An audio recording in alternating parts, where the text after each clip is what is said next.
Hello and welcome to this the third session in the public speaking series. Okay, make yourself comfortable and grab your writing materials if you wish to. Tonight we will be having fun learning how to demystify this fear. It's called glossophobia, pretty much a fancy term for it, the fear of public speaking. Okay, so how can you get rid of this fear so that you can eventually become the star on stage? Over the past two classes, we've been going through understanding what public speaking is all about and how to create a framework for your speech. Okay, how to create a speech structure to ensure that you you don't get overwhelmed or you don't do it wrongly. But today we are going to look into the fear of public speaking. So I would want to know, confirm, I would want to confirm that you can hear me clearly. Okay. And how are we going to do that? Simply by introducing yourself in the comments section of this video. If you're watching this as a replay, wherever it is, and you have the opportunity to engage, please do. It makes it more fun. If you're watching this as a part of a course that was re-uploaded, absolutely fine. Okay. You can still reach out to me and send a message to let me know how this was for you. Okay. So quickly, let me go to that point. I'm going to do it's a tiny recap, okay, of what public speaking is about. I'll run through a few pages of this slide, and then we'll get right into the topic of the day. And okay, so let's get on with it.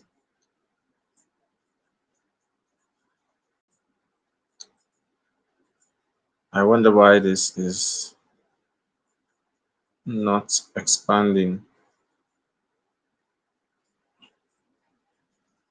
Okay. Hmm.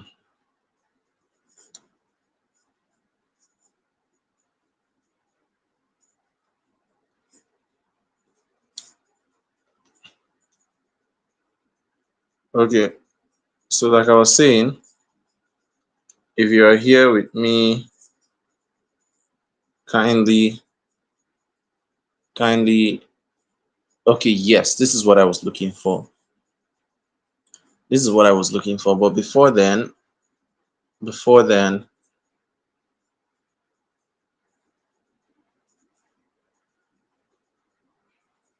not this. Let me go back to the first page and the second. Okay, what public speaking is about. The next one is what's next? It's all about communicating your thoughts, helping other people to see from your perspectives. Okay, and I made emphasis on the fact that everyone is a public speaker. You have been doing public speaking all your life. You have been doing public speaking all your life. You're speaking to a few friends, that's public speaking. You're speaking to three people in your room, that's public speaking. You're speaking, to your classmates. and you're standing in front of the class, or you're standing in the middle of the class or behind the classroom, that's public speaking.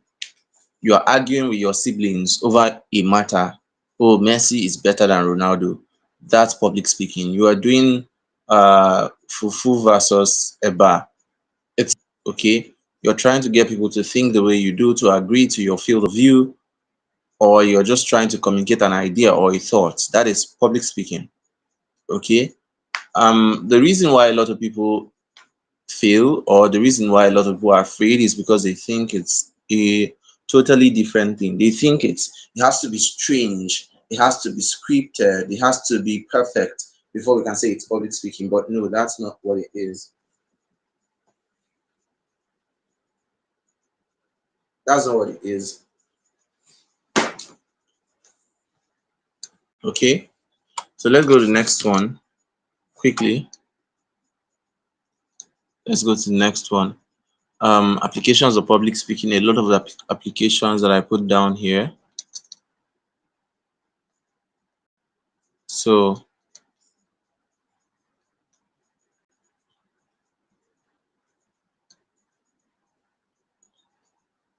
let's go to the next one.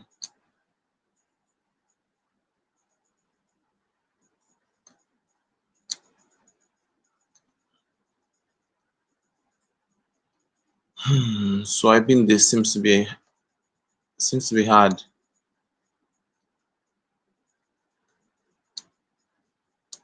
Okay. I think I'll just, let me see if I can put it in landscape and swipe. Bear with me.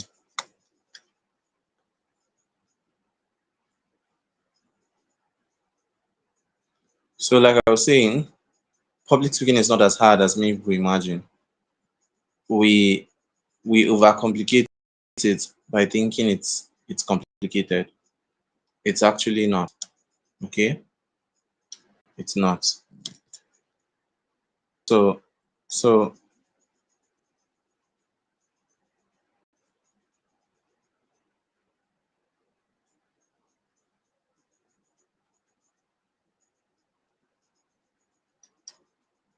let me move to the next one. Yes. Okay, so these are, the applications of public speaking. I'm trying to just do a quick rundown.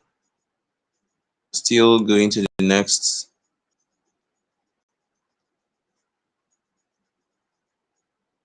Okay, so the types of public speaking, I explained that, and these ones are the elements of public speaking, the verbal and the non-verbal components of public speaking. Now let's go to the next one.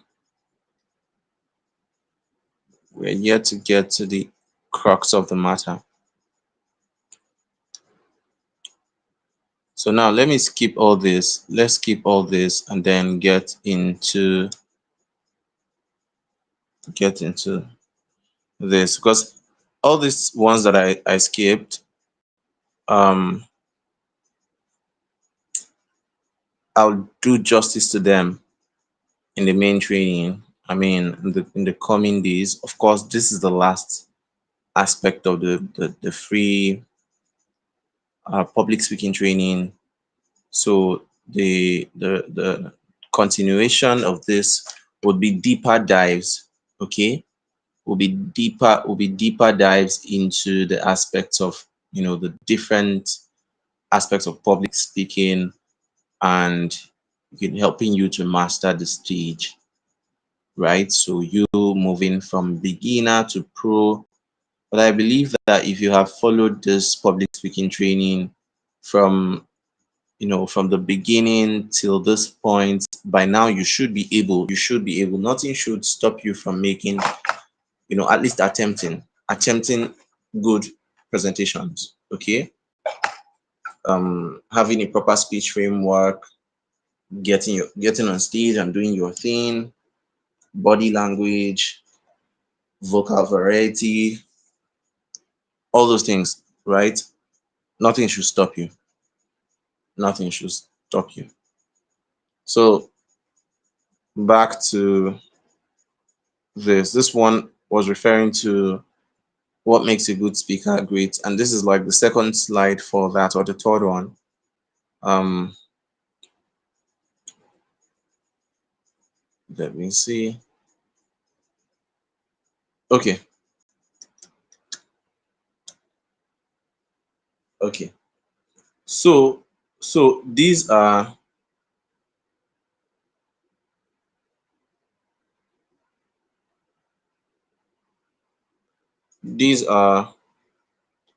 those things that would make you a better speaker. And then let me go to the next one. This is where we have the topic for today. The next slide.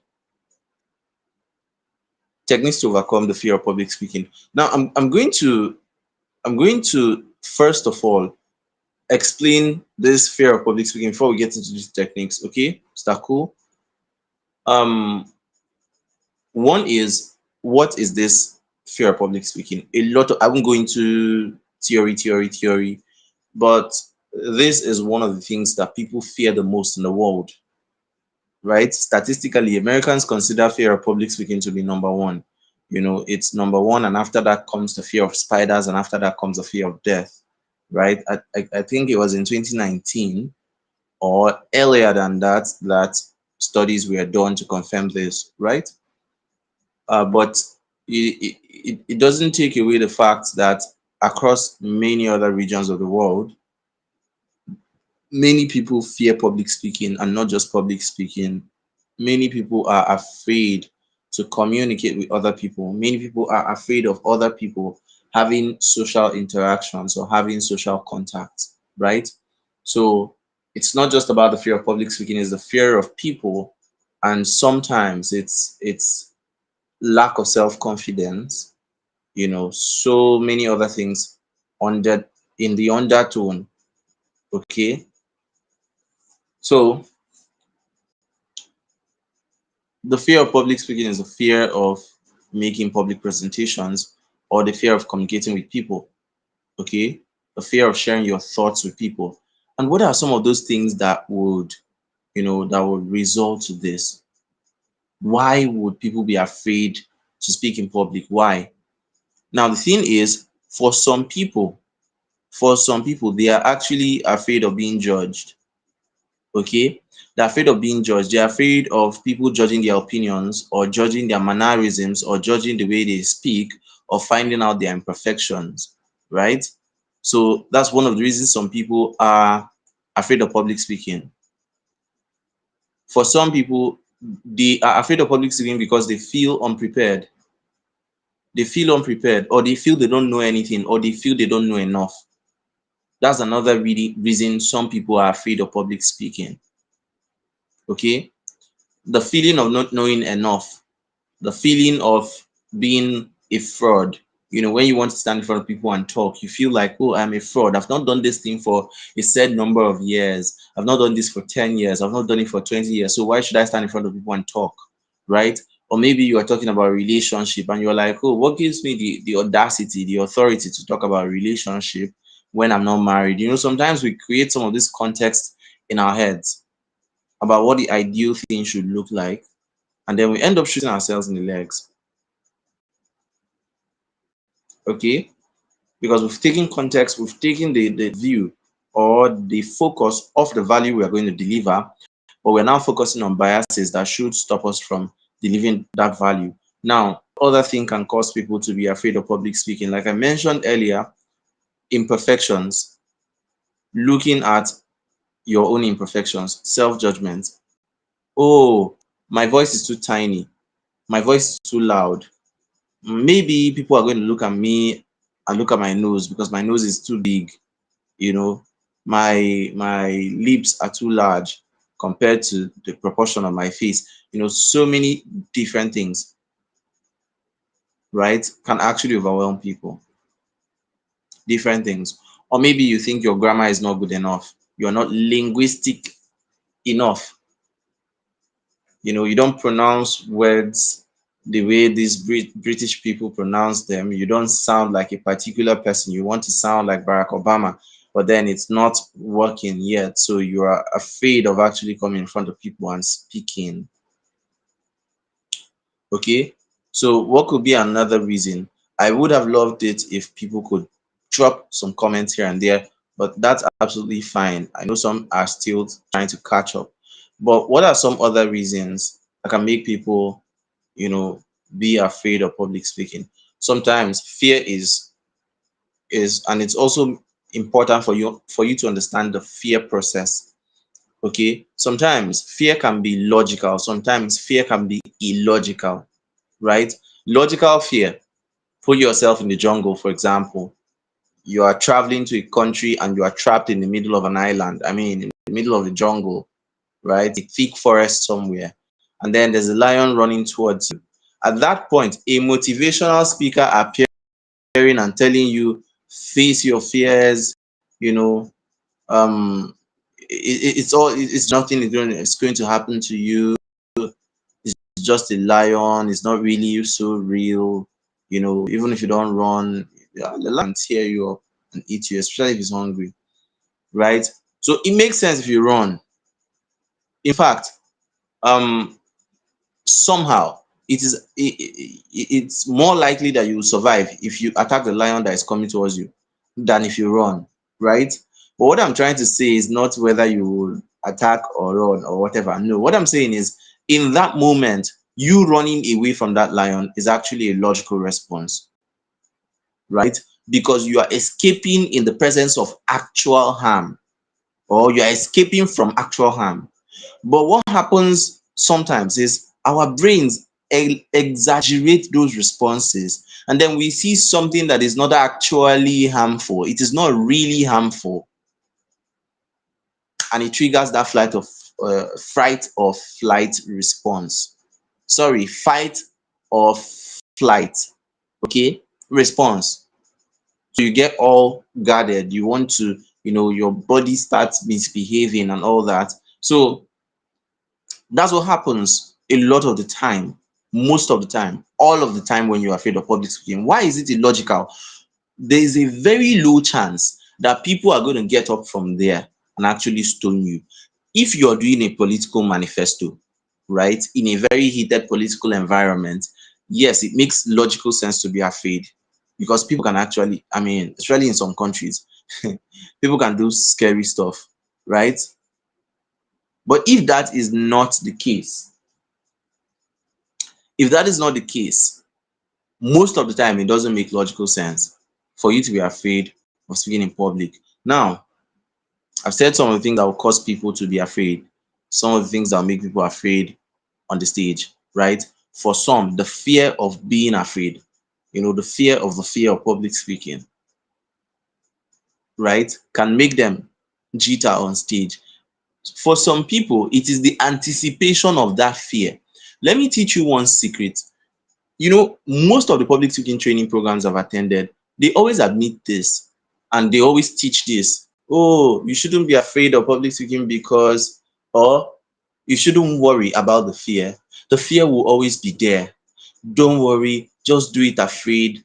Even the best speakers, when they get on stage, most of them are still afraid. They will have those butterfly in their tummy and all that. Yes, I understand this aspect of trying to commonize things and trying to let people know that they are not alone in their struggle. I understand. But please, I disagree that not, I mean, that every good speaker still has butterflies in their belly. That's not true. For me, there are audiences that I'll still go today. There are audiences I'll stand in front of them to speak, and I would not feel any butterfly. Zero, right? Simply because I enjoy what I am doing. If you want to become a great speaker, let me give you this quick advice: deconstruct biases. Remove yourself from every limiting bias and limiting belief planted by society, planted by coaches and gurus. I was reading a book today by, I think it was this book. Nice book, to be honest. Nice book. Dale Carnegie.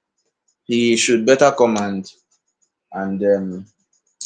give me money for for helping to advertise the book. There's another one that looks like a Bible. Where is the book? Where is that book?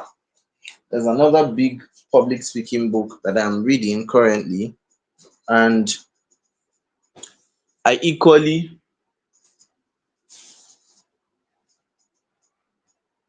okay, this is the book, Public Speaking for Success, by Dale Carnegie, right? And one of the things I saw inside that book is that you should over prepare. Like, you should prepare so much for your speech, right? For every speech. For every speech. I was like, you cannot give 30 minutes to your speech preparation and expect to do well. And I said that's not true. It depends on the level. It depends on the level you've gotten to in this public speaking thing, and it depends on a lot of factors. It depends on the topic, the context, and your experience. Because there are places I have been invited to speak. There are topics I've been invited to speak on, and I know this will sound strange, but I barely spent 3 minutes preparing for some of them. Okay, I barely spent 3 to 5 minutes preparing for some of my speaking engagements. I'll teach how I do that in the main training. I'll teach that. Okay. So, having said this, what are some of the signs that you're actually afraid of public speaking? What are some of the signs of glossophobia, the fear of public speaking, this very dreaded fear? What are some of the signs? One is shaky, shaky. Your whole body is shaking and shivering and trembling.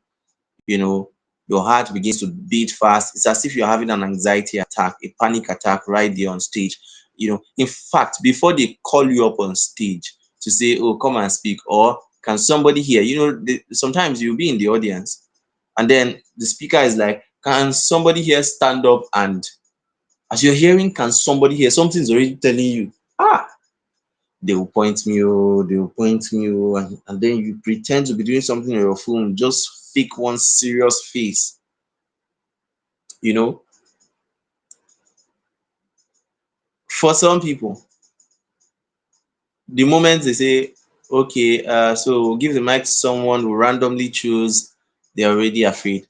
The heart is beating so fast. Boom, boom, boom, boom, boom, boom, boom, boom.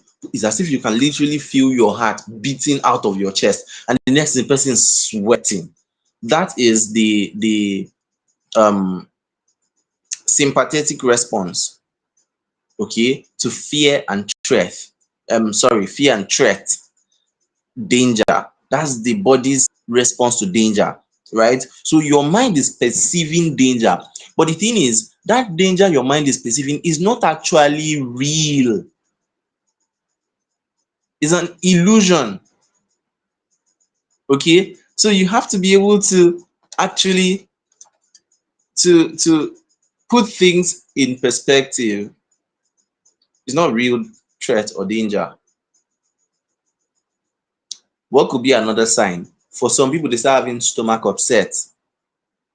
So we'll call up Miss XYZ to come and give a speech on, the stomach is already giving them signs, shouting loudly. For some people, the moment they have a speech to present, say in the morning, from the night before, they're already having stomach upset for no reason. Even if they don't eat, they'll still be having upset stomach. Okay. Now, for some people, it can even make them throw up. Some people get dizzy. They get dizzy. They are climbing. Some cases can be so bad that they call somebody up to speak, and then they're climbing the staircase. First step, second, third, and they fall. They fall from there. They are so dizzy.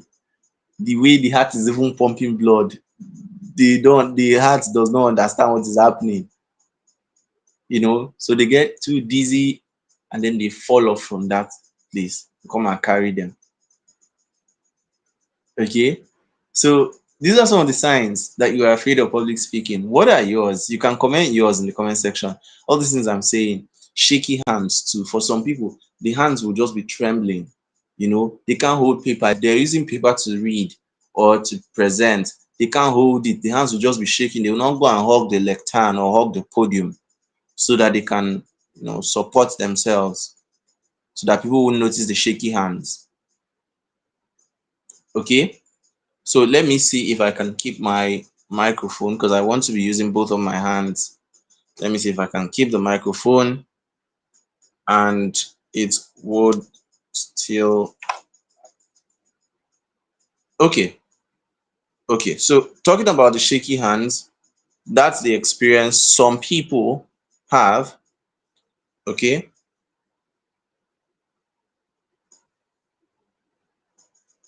Now, for some others, what are other signs? What are other signs? Talked about sweating. I mentioned sweating profusely. AC is on, but they are sweating. Their shirt is soaked, and it becomes an embarrassing experience for them. They are all soaked up. For some, they begin to stammer. Someone who was never stammering develops stammering on stage. So they begin to stammer. For some people, they forget everything they want to say. They go blank on stage. Forget everything. Okay.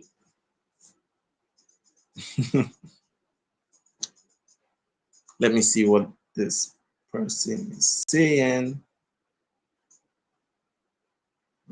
Okay, good. I'm seeing your comments. I can see your comments now. I can see your comments now. Let me pull it up stage. So, Emeka, precious Emeka, public figures have always told me that it's normal to feel butterflies in my belly. Yeah, where's the comment? In your belly whenever you're called to speak. So I will have to unlearn that. Yes, please unlearn it. Unlearn it. Unlearn it. It's a limiting belief. It's not true. It's not true. You will not always feel butterflies in your tummy. If you anticipate butterflies, you will get butterflies. When I go to speak these days, I put myself in a neutral state. Whether the butterflies come or not, I will embrace it. What I know is that I'll still speak and I'll kill the presentation. I'll do my thing. You know. So unlearn it. It's not a must that you will feel butterflies in your belly. It's not a must. The thing is, it happens with thresholds. I'll still explain that. I will explain that when I start teaching proper. Okay. So thank you for engaging, Emeka. For me, it feels like my heart is failing. Absolutely. Absolutely. This is what happens to some people. This is what happens to some people. Feels as if for some people it gets so bad. They feel like they're going to die. They feel like they cannot breathe well. They are choking, like somebody is holding them in the neck and they are choking. Okay. So whatever your experience is, whatever, I want you to acknowledge the experience. It is valid. You are not the only one experiencing it. It's valid. There are millions of other people who are afraid just like you, and the fear is making them to experience those things. Right? So now, is there any other sign? Any other common sign that I'm missing? If you have an interesting sign, interesting symptom of that fear, if anything has happened to you, what's the worst experience? Let me even ask, what's the worst experience you've had while speaking? Any one of you here, whether you've been speaking before, or whether you've been a professional speaker or you're just starting, you're getting started, what's the worst experience you've had?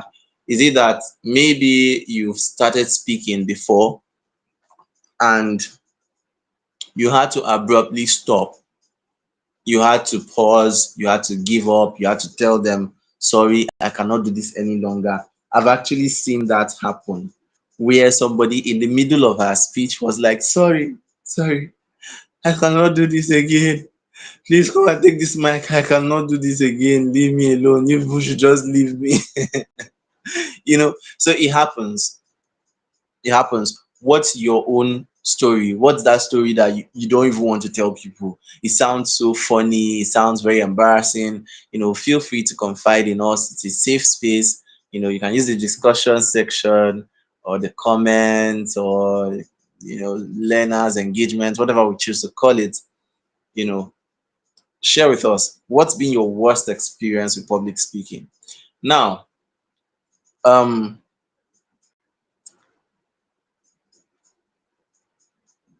yeah, some people sweat in their palms too. That's true. Some people sweat in the palms. Is that sweating when they get on stage to speak? You may not notice it, but their hands are soaked. So at the end of the day, the paper that they are using will eventually also be soaked. Now, let's go to the next thing, right? Let's go to the next part of the conversation. And that is having known the what and the why, right? The what and the why people experience this fear. What is this fear about? Then let's talk about how to overcome the fear. Okay, blessing Oga. I can't remember, but I forgot what I wanted to say and started stammering. I forgot what I wanted to say and I started stammering. Wonderful. Wonderful. It happens to a lot of people. Yeah, it does happen to a lot of people. So, like I was saying, good. I'm seeing more people here. Please feel free to share this particular session with your friends. Okay, you can invite anybody you want to invite to this particular session. The more the merrier. Okay, the more the merrier. So let's continue. Let's go ahead. Um, and if you do what I just said, let me know in the comment section. I think I have something for you. So, like I was saying, um how can you overcome the fear of public speaking? I mean, what can you do now? What can you start doing now that will make you lose that fear forever? It's possible. Oh. Me, I am sharing this from a point of personal experience that it's possible that this is not going to be part of what you worry about ever again. It is very possible. You are going to come out and speak. People are going to host you at virtual events. You're going to go and speak in front of people, tens of people, hundreds of people, thousands of people. You are not going to be afraid anymore. It is very, very possible, but it depends on your willingness to actually put into practice these things I'm going to share within the next few minutes. Are you with me? Are you ready? Some of them are on this slide, some are not. Okay, so pay close attention. Pay close attention. So, number one is this. Number one is this. How do you overcome the fear of public speaking? One, build your self confidence. It's not here. It's not here. Number one is build your self confidence. See, embrace your originality. You can build confidence by doing two things. Two things. One is embracing your identity. Look at yourself in the mirror and embrace your flaws. I wanted to say fall in love with your flaws, but I know it will sound somehow. But embrace your flaws. Embrace the size of your nostrils, your nose. Sometimes self confidence begins with embracing the size of your nose. Can someone put it in the comment section? Sometimes self-confidence begins with embracing the size of your nose. That's where confidence starts sometimes. It begins with embracing the size of your nose. Oh, my nose is very big. My nose looks like M, the letter M or W, or it looks as if they just created, clay and fired the clay on my face. Fine. You are beautiful, you are handsome the way you are. Embrace it first. It has little or nothing to do with your ability to present, deliver value to your audience. There are some people that you love listening to, right? If you were to be honest with your church mind, if you see their nose, you want to laugh. I will not mention names. If you see their mouth, the size of their mouth, you want to laugh. If you see the size, their dentition, you want. But does it stop the value that they are rendering you? Absolutely not. It does not stop that value. In fact, for some of them, you like them because of that their imperfection. Look at this man that went to go and do surgery. Um, I didn't want to mention names, but like he did the surgery. I do not condemn him for the decision that he took, right? I don't in any way condemn him for that decision. Um, but what happened after he did that procedure? He came online when everything has started healing, and he was coming back to content. And I was reading comments. Interestingly, some people actually followed him because of that news. Whether those people are right by shouting at him for changing that look or wrong is none of my business. But what I'm saying is I am picking a trend. I'm trying to explain to us that sometimes what we think is our limitation is actually the selling point. Thank you, Precious. Sometimes self-confidence begins with embracing the size of your nose. Good. Thank you very much. I love that. It's like I'll give something to most active participant. I'll give a reward to the most active participant, and it's like Emeka Precious has won it already, unless somebody is willing to overtake. So, like I was saying, um, for some people, that's what they have to do. That's what you have to do, right? Embrace yourself, embrace your skin color, embrace your the way you speak, the way you sound, even your what is it called, your mother tongue finding its way to express itself in your English that you are speaking, your H factor. Embrace it in the time being. Yes, you are working on yourself, you're trying to get rid of this, but it is not going out. Please let it not stop you. Keep speaking, keep speaking. That's the only way you can get better. Keep speaking. Don't let those things deter you. Now, the next thing that you need to do to build your confidence is to understand one thing: competence precedes confidence. Without competence, there will be no confidence. So ensure that you have a very good grasp of the topic that you are speaking on. Ensure that you have a very good grasp of the topic that you are speaking on. Okay? Research. There's something that I usually do, and that is when I'm called to speak. Yes, when I'm called to speak, I ensure that that topic, I don't prepare much if I am sure I'll deliver. There are topics that you invite me to speak on, and I don't have to prepare. It's in my head. I've itemized it. I've done an impromptu presentation on topics like networking, like branding, like public speaking, these basic things, personal development. I've itemized it in my head because I've taught those things over time. My interview on the NTA about networking, I did not receive the questions. I know this is somehow, but I'm going to be sharing it with you. I didn't receive the questions until I was about to step into the hall, the studio. When I saw the questions, I smiled. I was like, Shebi, if I don't know these things now, you will put me in trouble on national TV. But I went in there. I didn't prepare. I didn't read anything. I didn't try to search anything. I went in there and I did it. I did the presentation and it came out well. So go and just exactly go and okay. So like I was saying, if if the what is it called? I'm laughing because of this conversation. Okay. So now, if this is not something you are well grounded on, right? Go and do extra research. Go and read up. Now there's AI. You can use AI to draft your presentation and ask it to flesh it up.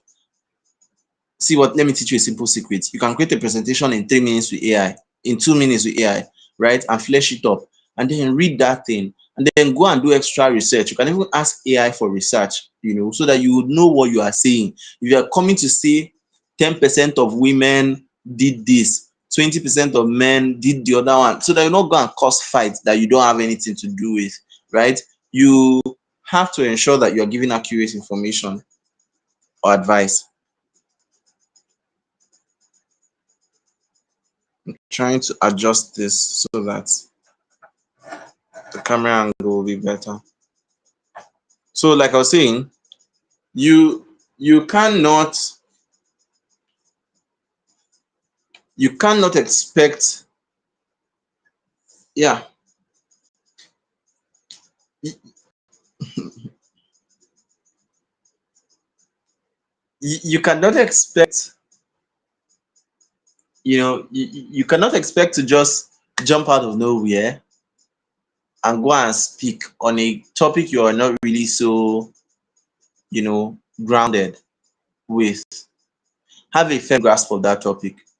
When you know what you want to go and say, see, there's kind of confidence you have when you know that you have prepared, you are ready for questions. That's one of the reasons you must prepare, because sometimes why you are afraid is because of the caliber of people in that audience. You know that, okay, these people have a likelihood of knowing way more about that topic. So they may end up asking you some scary questions. And if you did not prepare well, if you are not sure of what you are talking about there, they can carry one of those things that you are talking about and flog you as a question. And then okay, I think I think uh, one of the, I think is correct. Maybe we are both correct. No, you can't both be correct. It's not true. You don't know what you are saying. you know. So now, ensure that you have a good grasp. Read widely. Go and take a course on that concept. Go and watch a YouTube video. There's a speaking engagement I had one time. It was for a group of women on menopause. Men, I read for that.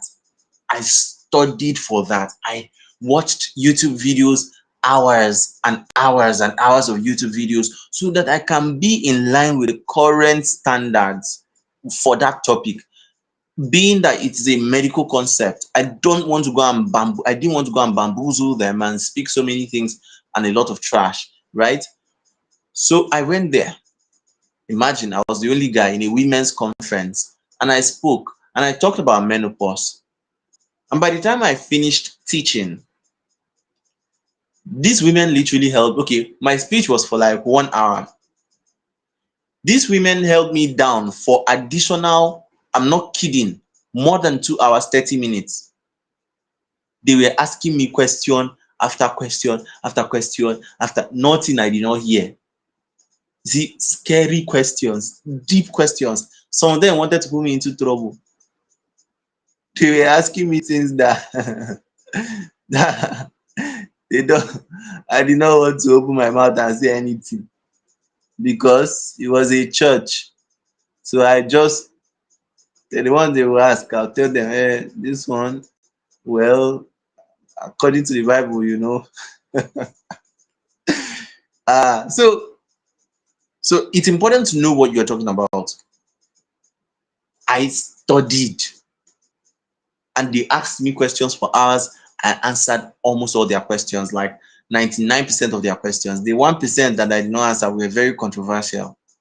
Imagine somebody asking me, since so and so, that I said so and so. So what if her husband is in the abroad and the husband has been abroad for years? How, and she needs, what I'm going to talk about now. I'm not going to say it on. She needs this desperately, but the husband is abroad and has been abroad for many years, or that she is a widow and the husband is not around, nobody, that she needs this desperately. What would they do from medical perspective, that she read that if she doesn't get this, so I say, madam, the Lord is your strength. It is not up to me to answer that one. It's not up to me. The Lord is your strength. The Lord is going to help you. I don't know. That's not within the context of my conversation for tonight. But if I knew what was happening, the pastor took the mic, and she gave her own insights. She spoke it in Yoruba, probably because she knew I would not hear what they are saying. Maybe they don't want to spoil this young boy, this young doctor on the stage, you know. But that's for fun, right? That's, funny experience. Now um coming to the next thing. Talked about knowledge. Please study well. Please get good grasp. Please flesh up your presentation with AI, with different materials that you can get. Then the next tip is, I've been sitting for a long time. I'm going to do a break. We're going to go on a break once it's okay. Once it's 15 minutes, I'm watching my time. We're going to go on a break, a stretch break, okay, for you to stand up, move around, and come back. Okay, we should be done in this next one shouldn't take us more than 20 minutes. So roughly by 1 hour mark, we should be rounding up. Okay. So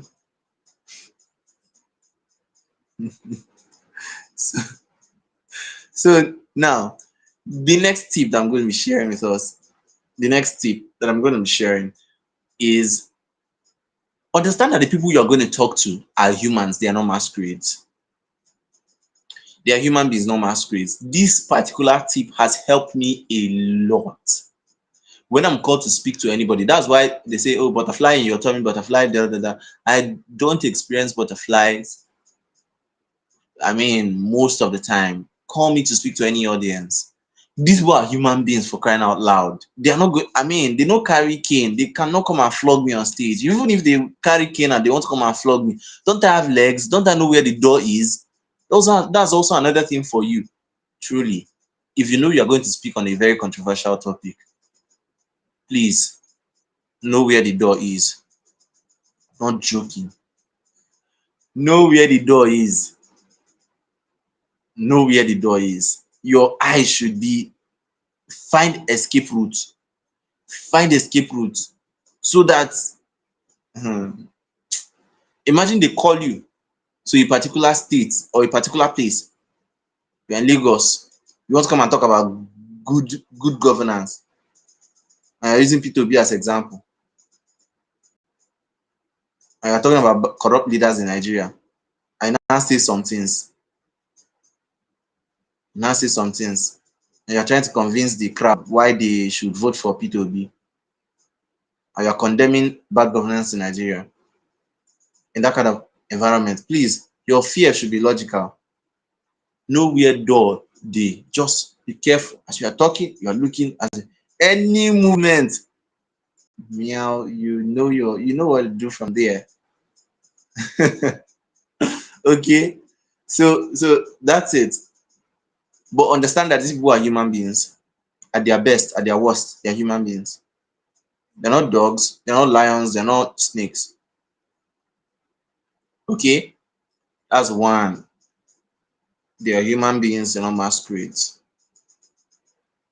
No matter how big they are, senators, presidents, governors, human beings. They eat like you eat, they poo like you poo, they do everything like you do. The only thing is that they have money, but they are still human beings.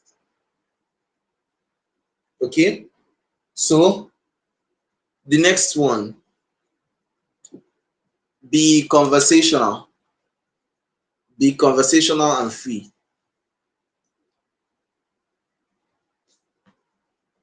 Be conversational and free. Okay? So one of the things that helps me to, to dissolve the fear of public speaking is, when I start speaking, sometimes you see me, I'll come down from the stage, the pulpit, the podium, whatever, the platform. I'll come down from there and then I'm roaming. Learn how to do this to help you. Go around, find friendly faces, find those faces that are those ones that are looking at you and they are nodding. They are following what you are saying. You ask for examples, they'll give example. This Emeka is the kind of person I would love to have in my audience. So when you are speaking, it's like, yes, sir, yes, sir. Good.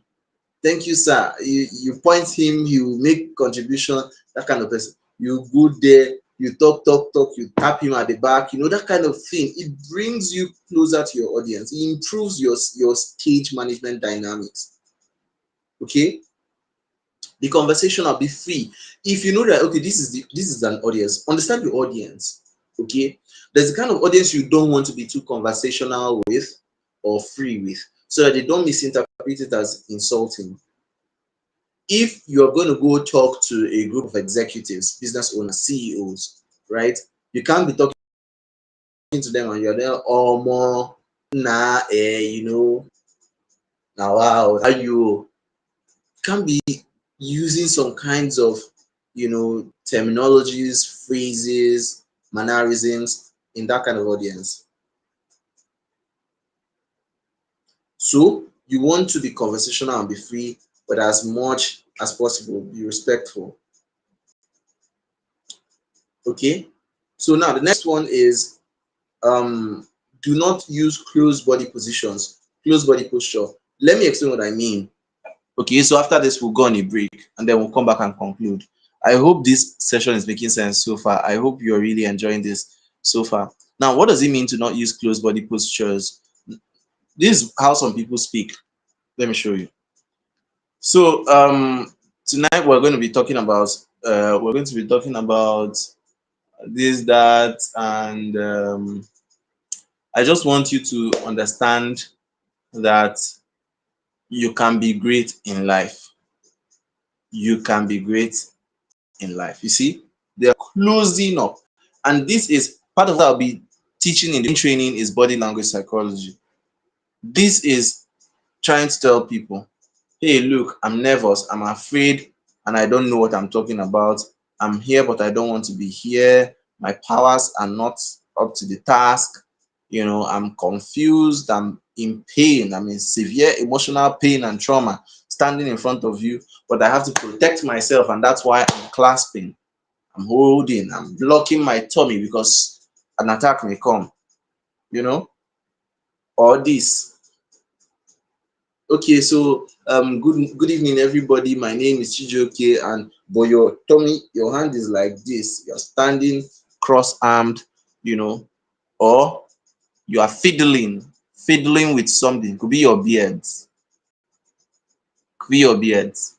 Okay, so even while you're speaking virtually, right? You can be using some of those mannerisms that are blocking your body. So this one, I used to do this a lot when I was in secondary school. And I was made the refectorian, the chief refectorian, that's dining hall captain. I used to do this a lot. So I'll cross this arm like this and put this one under this way, and I'll use this to be twisting. I had a few strands of beards then. It's not like it is now. So I'll use this to be twisting and twisting and twisting and twisting. Bow your heads for prayers. Bow your heads. Everybody bow your heads. For the food before us, we thank you, O Lord. Amen. This is actually very nostalgic for me. If you went to a boarding school, a federal boarding school, you may recognize this prayer I just said. For the food before us, we thank you, O Lord. Now, my assistant refectorian then will always come to me and he will tap my hand. CJ, wepaka. I just put my language, like, remove your hand. This is not proper. CJ, you are not giving confidence vibes with this crossing your arms. And, I, I, I, I would always feel attacked when he does that. I would always feel embarrassed. Like, why am I even doing this over and over? And he's always catching me and he's always telling me to stop doing that. And I appreciated him so much for that because I learned a lesson. I had to stop it. Because even if I didn't want to stop it, he will come for me. He will come for me. We are still friends till date. In fact, we went to the same university. We studied the same course. You know, his name is Ifeanyi. We call him Lacazette. So these extra details are not necessary, but I just want to give him credit. I really want to, it was nice working with him. It was nice. I always look forward to working with such people that can walk up to you and tell you, oh, this thing that you're doing is not nice. Change. About mannerisms, let me quickly say this. Sometimes when I go live on Facebook and go live on any platform, and my mom is watching, she watches me, and then sometimes she'll come and give me feedback. Say, "Oh, I noticed you were picking your nose on the live session. You were pinching your nose, right?" And unknown to me, I was actually doing that, right? Not because I wanted to be picking my nose, but because this nostril hair, the hair growing in your nostrils, sometimes could be a bit uncomfortable if you are talking, and the air coming out from your nostrils can be a bit uncomfortable. So sometimes I'll just do something like this, right? Something like this. Okay. So my mom, she said it's not necessary. I mean, I'm overdoing it. That's what she told me. Oh, I shouldn't be picking my nose on a live session. Initially, I argued with her and I said it's a lie. I don't pick my nose. You see, it just happened now, and I try to do that. Because it can be very uncomfortable. Like, what do you want me to do? I should press pause, and then it's itching. It's very itchy. Sometimes you just don't know how. Unfortunately, yeah, sometimes you make that mistake. You definitely make the mistake. Sometimes it'll be necessary, right? But back to what I was saying. Close body positions are not good for your I wanted to say for your mental health. They're not good for your confidence. Okay. It impacts your speech, and it puts you in a more tense situation. There's something called psychosomatic connection or psychosomatic affectation or somatopsychic connection. What does it mean? Psychosomatic, psycho mind, somatic body, psycho mind. So somatopsychic simply means the connection between your body and your mind, and how your body affects your mind. Psychosomatic is how your mind affects your body. Okay, so see that somatopsychic connection. If you close up your body, your brain as interprets this as fear, right? As threat. So your body begins to obey that command. You're always in constant communication. There's always a constant communication between your body and your mind. Understand that. So we're going to go on a commercial break. Call it whatever you want to call it. Stretch break. Please get up, move around, go and get some water and drink, you know, and come back. Let's continue. Yes, I'm serious. I'm going to give the next 2 minutes for the break. So I too, I'll go and walk around. I'll stand up and move around. Okay. So if you have any questions, yes, if you have any questions, I'll answer. Maybe one or two. Put in the comment section, and then I'll attend to them.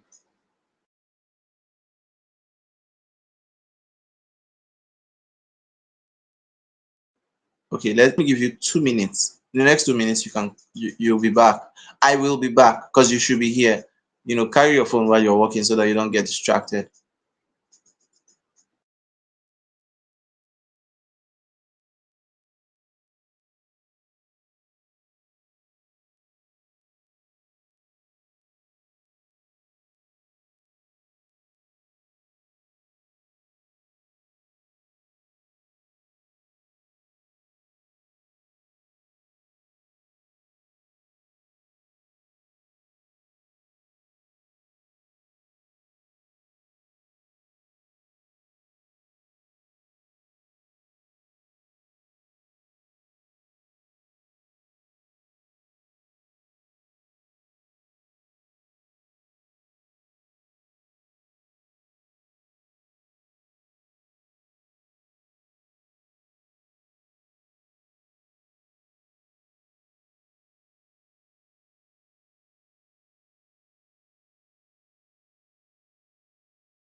Are we back? Are we back?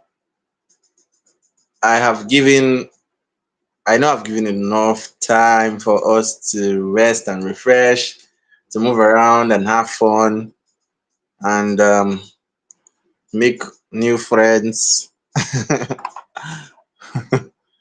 wonder where you will be seeing the new friends by this time of the night. But whatever the case may be, we're back. So, who is with me? Who is still with me? Let me know in the comment section. How has this training session been? How has it been? How has it been so far? How has it been?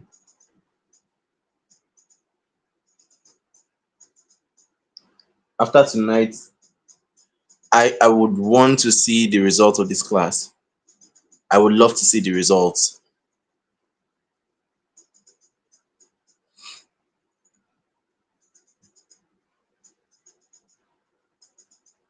I'd love to see the results of the class.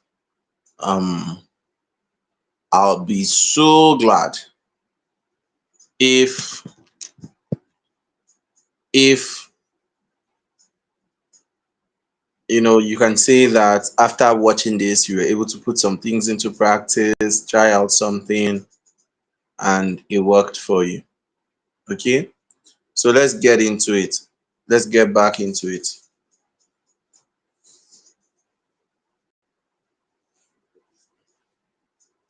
Let's get back into it. Can you hear me?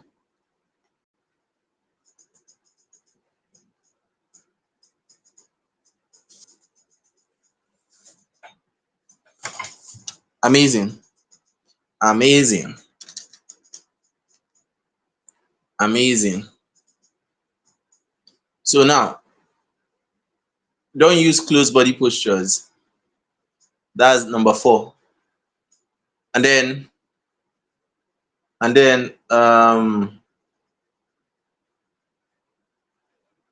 eye contact hack. Let's discuss eye contact.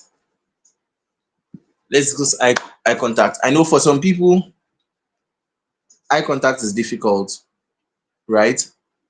They find it hard to make eye contact. And one of the reasons is that, right, there's that innate wiring in addition to society's conditioning that you don't look your elders eyeball to eyeball, that looking people eyeball to eyeball may be disrespectful.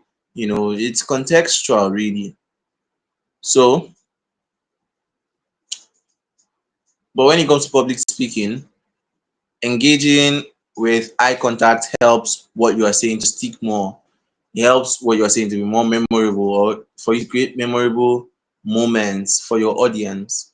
Okay? So it's a very powerful tool when it comes to public speaking.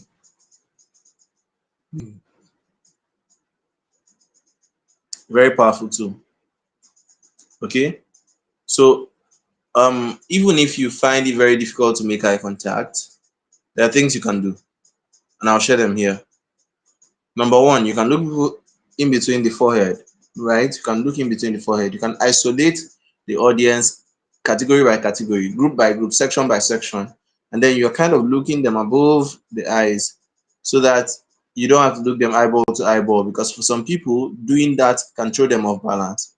Okay, so if you're still starting and you're not used to it, you can be looking above this eyebrow region, just at the forehead. You can just look here. Now, people are not going to be able to tell whether you're looking here or you're looking at this field. Okay, another thing that you can do is to look in between the bridge of the nose, right? This is also helpful when you're having conversations with people one-on-one, okay, or a small group. You want to look in between here, the bridge of the nose. It reduces that tension and still helps you to maintain eye contact. Now, if you are speaking virtually, take this from me, top secret. If you are speaking virtually, you want to ensure that you are looking into the camera hole. Right now, I am looking into the camera hole. It's going to give you the impression that I am talking to you. But if I look at my screen, So I'm looking at the screen, I'm looking at the slide display, right? If I focus my gaze on it, I've removed my eyes from here, which is what would simulate eye contact. Okay? If I look at my screen, it takes my eyes off the lens, the camera hole. So I won't be able to make eye contact with my audience who are my audience members who are watching virtually. Okay, so it's better that you take your eye field to the camera hole.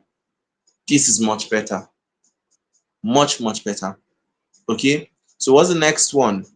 The next one is affirmations and rituals. The way I do this sometimes is I love this to be engaging, so I'll just share these things amongst my audience. So if we have like maybe 30 people in the room, I can share all these topics. Hold this, you hold this, you hold this, you hold this, you hold this. So at that point, even if anything happens to my slide, I don't care because I've shared it to the audience members and I can just tell them who's holding number one, who's holding two, who's holding three, and that's it. Now, this one, most times when we get to this point, affirmations and rituals. The person holding it will be like, why are you telling me to hold rituals? And I have to remind them that it's not some kanayo or kanayo stuff. You know, what this simply means is what are those extraordinary, what are those special things that you do that other people do not do or know about that actually help to improve your confidence and eliminate the fear of public speaking. So this can include, using affirming words. I am the best in the world at what I do. I am unique. I am powerful. I'm confident. I am sound. I am intellectually right. I am fantastic. I'm a fantastic speaker. I speak to transform. I speak to inspire. I'm the best ever that there could ever be. That kind of thing. Psych yourself up before you get on stage. Wonderful. Works for some people, doesn't work for some, but whatever the case may be, you can give it a try. Now, the next one is rituals, affirmations and rituals. You can do some basic rituals, right? That you usually do. Now, this could mean doing push-ups. I heard of a speaker who does, I think they said he does 100 push-ups behind the scenes, behind the stage before he comes out to speak. That's what helps him to overcome the fear of public speaking. And it could be maybe calling your friend on phone, your trusted one, your loved one, your family, to let them know I'm about to go do great stuff, share with me, that kind of thing, right? It could be praying or singing. There are some people that before they get on stage to speak, they sing, they exercise their voices by singing, and it lifts their soul. Some people listen to music, some people listen to certain wavelengths of sounds. So, whatever the case may be, for you can do it before you get on stage. Now, the next one is less self, more purpose. Now, I didn't even put breath work here. Okay, so there should be breath work here. Okay, so I'll explain that's one of the rituals. Deep breathing exercises. Breathe. There's this exercise that I usually get to do before I get on stage. So the moment they are introducing me, they are reading my bio, they don't know what I'm going through. You won't know what I'm going through right there. So at that moment, I may be like,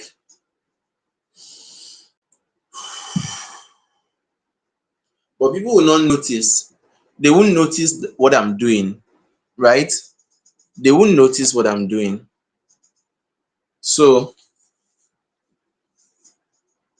I can take some time. Sometimes I would go somewhere, maybe to the back or outside, and take deep breaths before the speaker who is going to be speaking before me finishes, right? And this is deep breathing exercise. Take a deep breath in. Now, this is a trick. If I am inside already, or maybe I'm in the front or within the audience, right? And I know they will call me soon, 2 minutes to the time, 3 minutes to the time. Watch what I start doing. Nobody will notice. If I may be having the worst of anxiety at that point, but you will not know. Now watch me.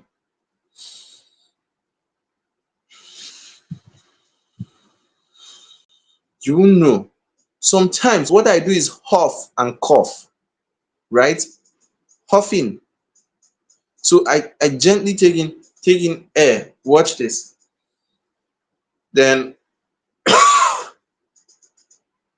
right, I take in air through my nose and I forcefully cough it out. People will think I'm coughing. They don't know I'm managing anxiety. They don't know. They don't know what is going on. So take breathing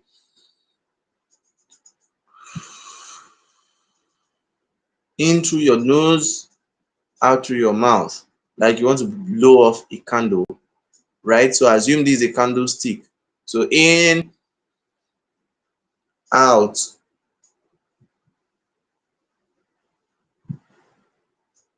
So if you do this well, you can even try it right now. If you do it well, you're going to feel some relief. Sometimes it's going to feel as if they are carrying load off your head. This is not only good for public speaking, it's also good for your daily life.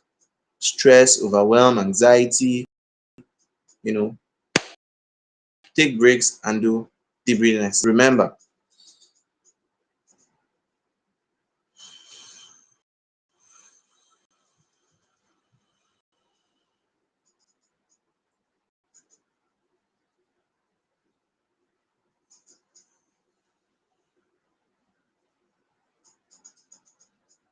you see, this thing I'm doing, as I'm doing it, I'm smiling and I'm looking left and right. And people are like, oh, nice, this guy, They call me, I get up and bounce to the stage and do my thing. They don't know that while I was in that chair, I was roasting,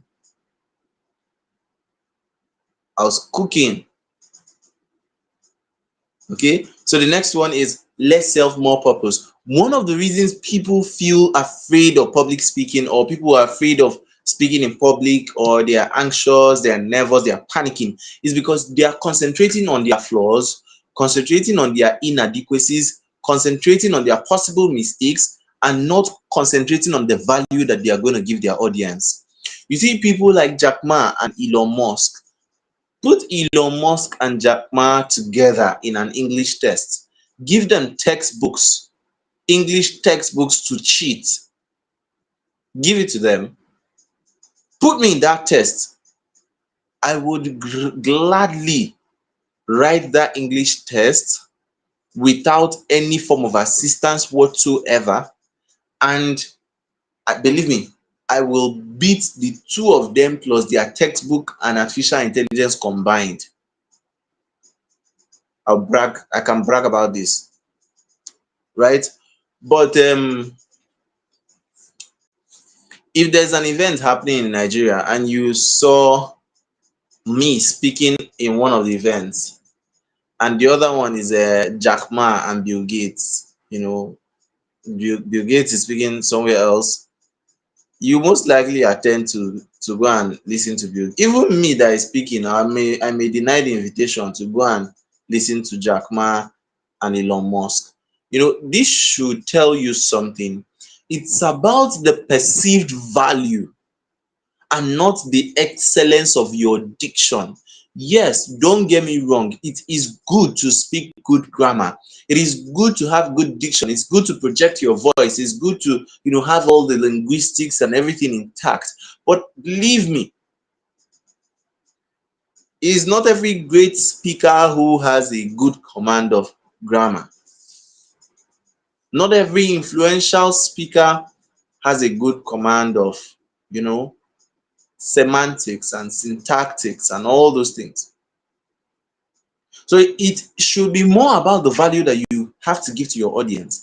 And let me tell you this, when you speak and people are listening, they are more concerned about how what you are saying can help them solve their problems more than they are concerned about your grammatical constructs.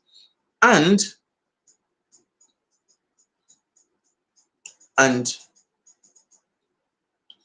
if you concentrate more on the purpose of your speech, if you focus more on how that your speech can help the audience you're speaking to. If you focus more on how you can transform, inspire, educate, inform, edify, or entertain somebody who is sitting there, right?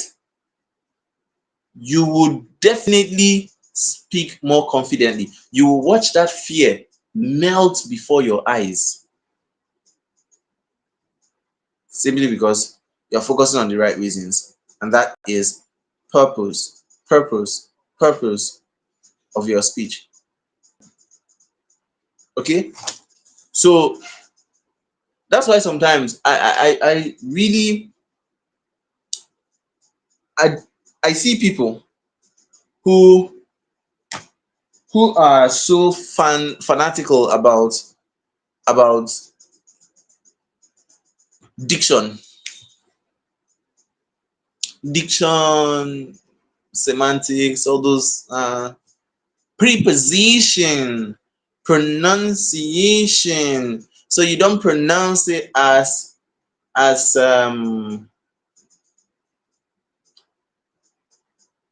latte. You say latte. You don't pronounce it as container. You say container. That will not concern anybody. You can speak container, like siren, and by the time you are done, your speech still has no power. People will just feel like, oh, this person can speak good grammar, but that's it. That's where it ends. You know some people like that. You know some speakers like that.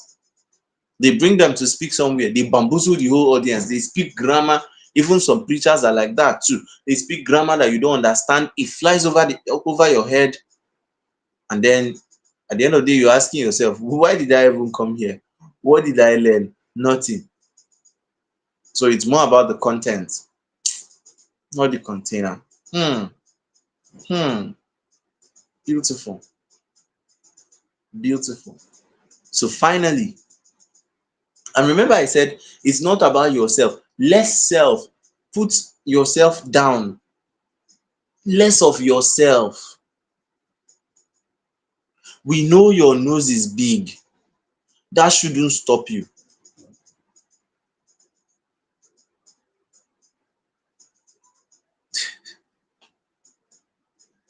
Your mouth is big like my own. It should not still stop you. When I was in primary school, they gave me a nickname. One girl, I still used to see her post on Facebook. Whenever I see her, I'll laugh. I'll remember those things and I'll laugh. My classmates then, she will call me all of a sudden, that's why she gave me a name. Otiba Onungadanga. I I don't want you to know the meaning of this. But Onu is mouth in Igbo. Onu Ngadanga. Like play. The name started spreading. Otiba Onu Ngadanga. I was like, what the heck is this? I'll go home. I'm looking at myself in the mirror, looking at my mouth and wondering why my mouth is, bigger in proportion. Luckily for me, you see, the size of my head, I've caught up with it now. The head and shape of I've grown to meet up with the size of my mouth, you know.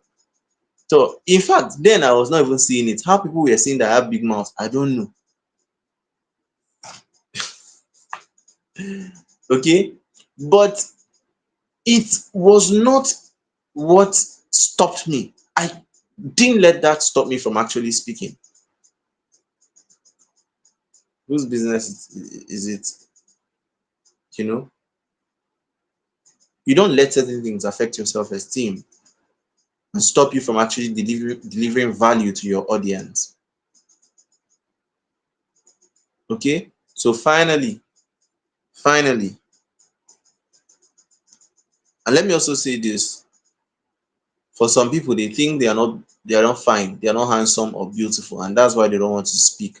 That's why they don't want to do live sessions. That's why they don't want anybody to see their face, because they've been using AI photo on their DP. So they are wondering, if I come and use my real face and do live session, people will now find out that this girl is not actually as fine as she claims to be. Oh, so is this person that is behind this handle, whatever, whatever. Oh, this guy is not even handsome like that. So he's even dark. I mean, she's even dark. Some people have been they've been they've been using filter to edit their, all these things are not necessary. Be you, be original, be authentic. So the next one is threshold expansion technique slash exposure therapy. What does this mean? What does this mean? It means that the more you speak, the more you get better at speaking. The more you speak, the more you get better at speaking with speaking. Okay, so expand your threshold. We all have threshold of fear. We have a level at which we are going to get to. And you see, my nostrils are itching. So this should tell you one thing. You shouldn't let anything stop you. You will make mistakes. So you will make mistakes. Some of them are avoidable, some of them are not. But the main thing is the value that you are giving your audience. Okay. So like I was saying, um, I would have loved to draw this. I would have loved to draw it. So let me get this and draw.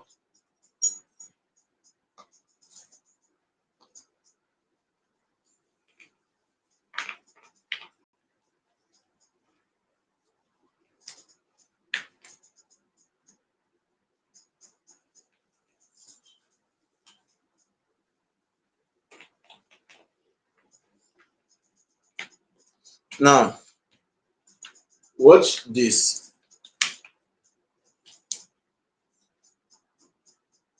Watch this. Okay. Okay. I think I should expand this. We're done with the slide. So let me expand this one.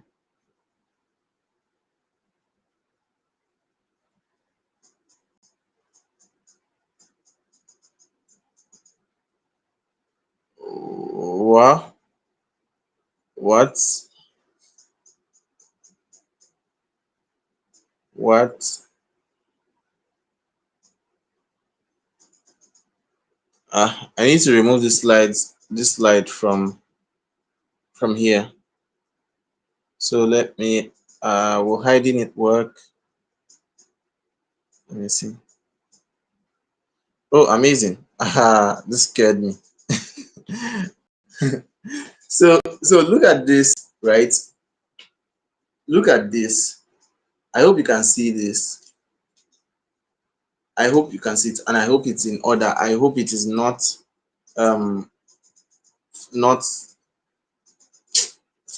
misaligned. So now people have different thresholds of fear, right? So let's say this is 0 and this is 100. There are some people that their own is here. These are people that the moment they start telling you, the moment they start saying in an event, we need, can two people come out, or can can anyone here stand up and introduce themselves? Can you stand up and introduce yourself?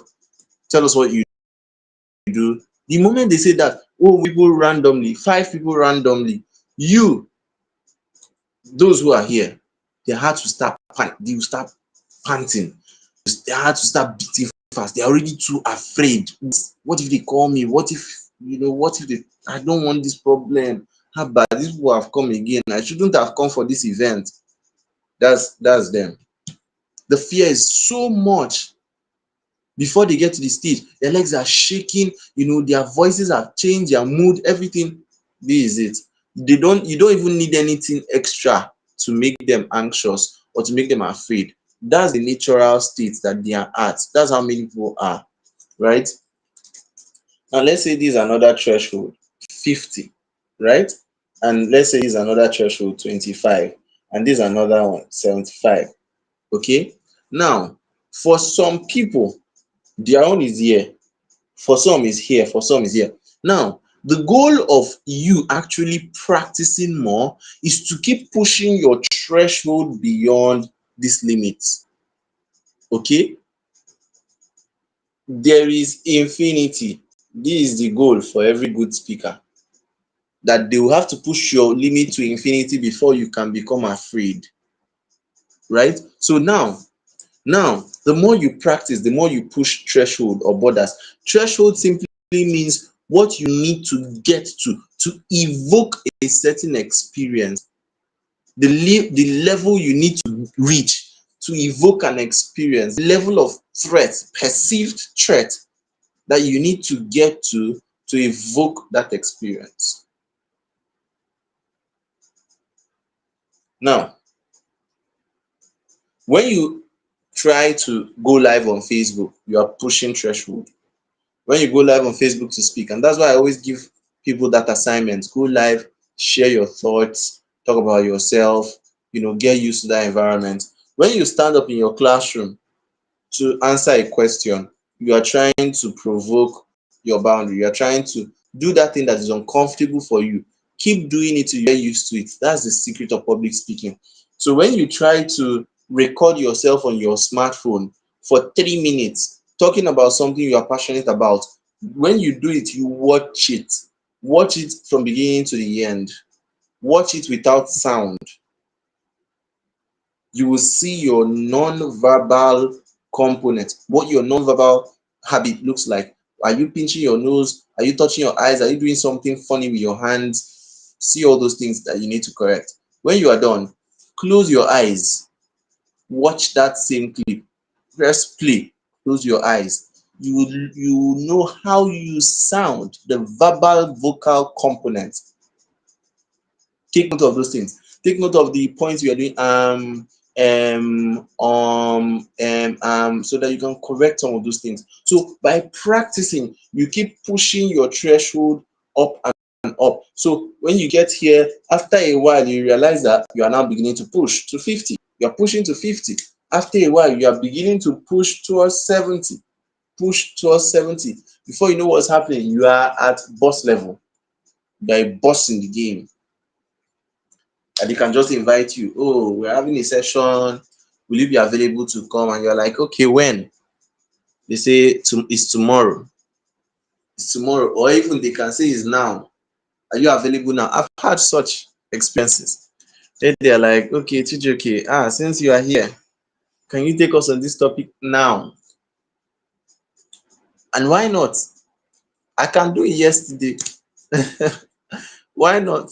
As long as there are people to learn, I am ready to teach. But why not?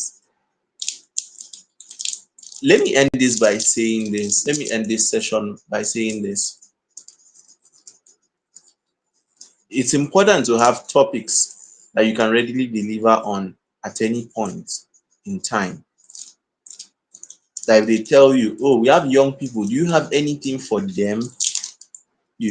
For the next 15 minutes, can you talk to them about something? It's not that you just come and start yarning. You have an objectively put together content that you can share with them in your head. Always be in a state of overflow. Read good books, take courses, get mentorship, learn by all means, learn, fill up your mind so that when you open your mouth, wisdom can come out. Get mentored, get properly trained. That's why this training is coming up for you. That's why I'm doing this whole public speaking thing. Okay? Get adequate training. So, having said all this, look forward to joining the public speaking program. If you've come to this point of this session, you watched this, you followed through, reach out to me. Okay, reach out to me. Join the program. I would recommend. I've not been hammering so hard on it. I've not been shouting about it, but it will help you, to help give you a good guide. And enrollment, I would even say enrollment is closed somehow. I would say enrollment is closed. However, if you're lucky to see this and you are seeing it on time, you're seeing this on time, within the next 3-4 days that this video was uploaded live, from today, within the next 4 days, you can still have access to the public speaking mentorship program. I want to hold you by the hand and teach you the art of public speaking and help you understand how easy it is to actually speak. We'll look into a lot of things together. I'll give you assignment and tasks. I'll give you one here right now for the free program, the free part of the program. I'll give you an assignment. Do it if you want to, you know, and that's what I'll say finally. It's gonna help. It's gonna help. Reach out to me, join the paid program. It's given at a very discounted rate, very, very discounted rate. Especially if you're watching this and you heard me say this, come to me and demand for the discount. Now, I'm going to give this assignment for those who are here. Go on Facebook.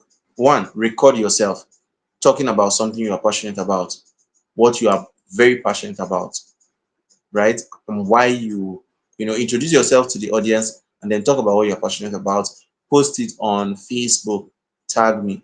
With all the things that I've taught you so far, do that, review, watch it over and over, post it on Facebook, tag me to it, I'll see it.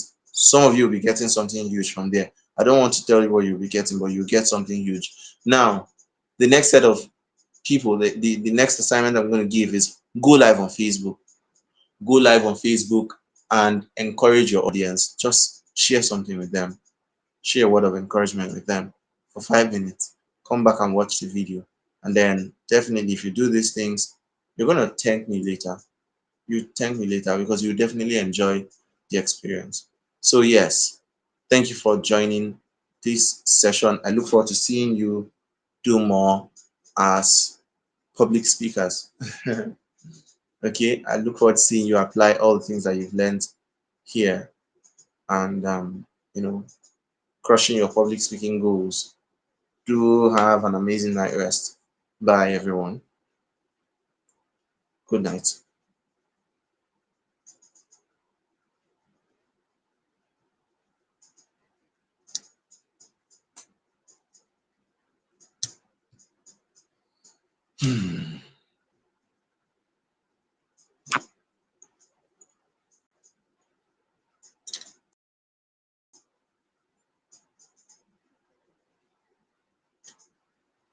So if okay, since there was no question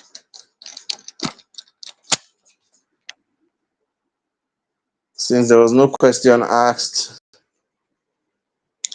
I'll just look forward to seeing the assignments.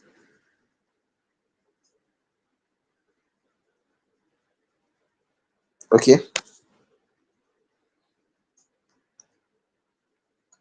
I look forward to the feedback that will also come from this session tonight. I look forward to the words of feedback. Okay. So yes, we're back.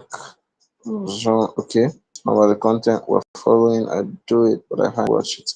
Thank you, sir. Yes, Emeka, precious. When you do that, go ahead and watch it. That's the beauty of it. Sometimes you don't love your own voice, you don't enjoy listening to your own voice, but the moment you begin to do these things, you will notice a tremendous shift in your life, in your public speaking journey. So go ahead, record it, be stubborn, watch it, laugh at yourself if you need to laugh at yourself. Get comfortable being uncomfortable, listening to your own voice and watching your own video. That's where the secret lies. Do this 5, 6, 7 to 10 times. You'd definitely get 10 times better. Trust me on this one. Okay, it's a guarantee, it's a given. So have an amazing night rest, you all. Bye.